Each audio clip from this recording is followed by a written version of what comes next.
The story begins with a nightmare on wings.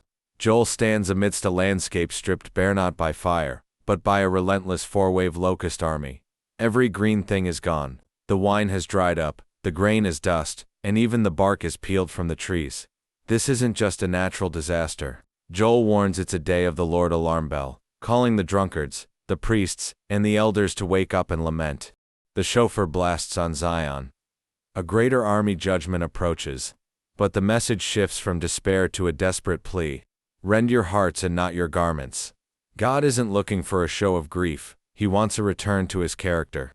Suddenly, the tone pivots to a promise. God vows to restore the years the locusts have eaten, and, in a cosmic finale, to pour out his spirit on all people's sons, daughters, and servants alike. The scene moves to the Valley of Decision. The nations are called to account for their cruelty. While other prophets speak of beating swords into plowshares, here the call is reversed for the final harvest of justice. The story ends with the mountains dripping with sweet wine, a sign that after the plague comes the presence. Subscribe.